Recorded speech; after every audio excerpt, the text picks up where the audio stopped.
আমরা প্রবাসীরা, আমরা যারা চাকরি করি এই প্রবাসের মাটিতে, আমরা কিভাবে টাকা ইনকাম করি আমরা বলতে পারি। আমরা তো বাংলাদেশে যখন আমরা থাকি, আমরা যারা গরিব মানুষ, মসজিদে নামাজ পড়তে গেলে হুজুর ভিখারিদেরকে ভিক্ষা দিয়ে থাকি, কিংবা ঘরের দরজায় ভিখারি আসলে তাদেরকেও ভিক্ষা দিয়ে থাকি। আর এখানে আমাদের ঘর দুয়ার বাড়িতে থাকা সত্ত্বেও আমাদের এখানে এই দেশের মানুষ, এই দেশের সৌদিরা আমাদেরকে বলে মিসকিন। কেন বলে? আমরা হাজারো প্রবাসী এই মাটিতে, হাজারো বললে ভুল হবে, কোটির উপরে আছে এই সৌদির প্রবাসে পুরুষ মানুষ। শুধু পুরুষ বললে হবে না, মেয়েরাও আছে।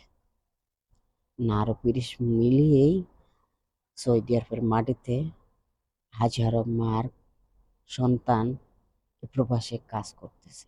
প্রত্যেকটি প্রবাসী বলতে পারবে যে সে কিভাবে টাকা ইনকাম করে, কিভাবে টাকা ইনকাম করে, কষ্টের টাকা পাই।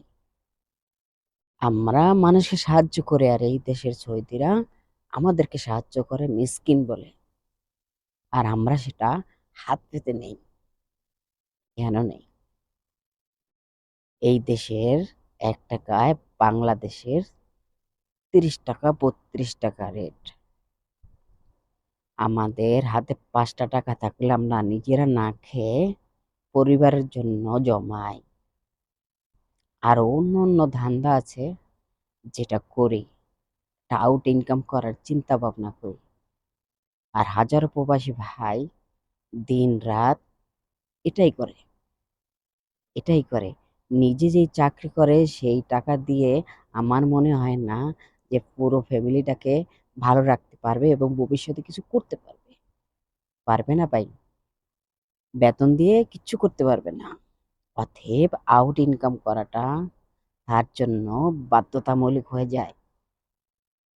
এই প্রবাসী ভাইদেরকে সবশেষে একটাই কথা বলবো, বোনদেরকেও সম্মান করবেন। কারণ এই প্রবাসের বাড়িতে বোনেরাও চাকরি করে। তাদেরকে সম্মান করবেন, তাদেরকে ভালোবাসা দিবেন, তাদেরকে সব সময় সঙ্গ দিবেন।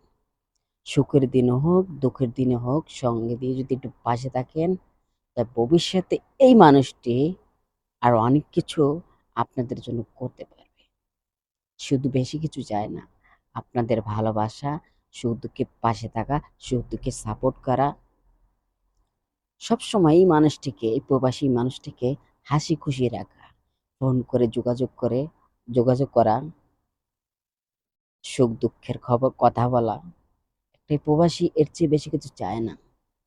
তো সবশেষে একটা কথাই বলবো, প্রবাসী ভাই বোনদেরকে সম্মান করবেন, ভালোবাসা দিয়ে পাশে থাকবেন। তো আজকে এ পর্যন্তই। আল্লাহ হাফেজ।